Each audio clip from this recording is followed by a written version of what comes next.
Assalamualaikum warahmatullahi wabarakatuh. Perkenalkan, nama saya Muhammad Nawul Fajri dari Unkatur Semarang. Pada kesempatan hari ini saya akan menjelaskan tentang implementasi rekam medis elektronik di fasilitas kesehatan tingkat pertama.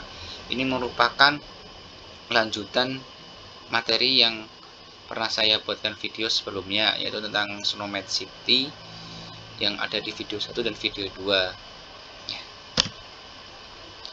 Apa sih itu rekam medis elektronik?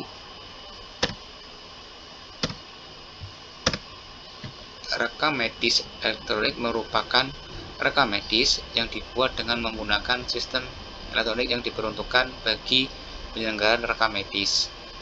Ini tentunya merupakan peralihan dari yang sebelumnya rekam medis berupa konvensional menjadi rekam medis elektronik, yang dimana untuk penyimpanannya memerlukan spesifikasi ataupun membutuhkan memori server yang cukup besar. Manfaatnya itu apa?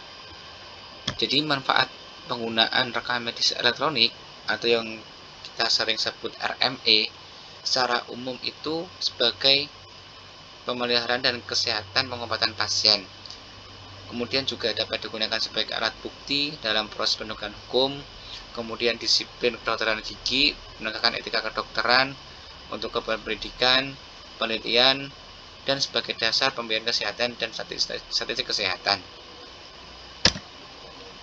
Tim dalam kesuksesan implementasi rekam medis elektronik, yaitu yang pertama ada rekam medis, yang kedua ada tenaga IT, yang ketiga ada PPA atau profesional pemberi asuhan, dan yang keempat kepala instansi. Untuk yang rekam medis itu berfungsi sebagai pengguna atau dapat kita simpulkan itu sebagai user yang mengendalikan rekam medis itu. Sedangkan tenaga IT itu mempunyai tugas dan pokoknya itu sebagai pembuat sistem atau pemeliharaan sistemnya itu. Kemudian PPA atau profesional pemberi asuhan itu juga sama, itu sebagai pengguna, dalam arti mereka yang mengisikan data rekam medis. Kemudian kepala instansi terkait dengan kebijakan dan peraturan. Hal-hal yang harus diperhatikan dalam kesuksesan implementasi rekam medis elektronik.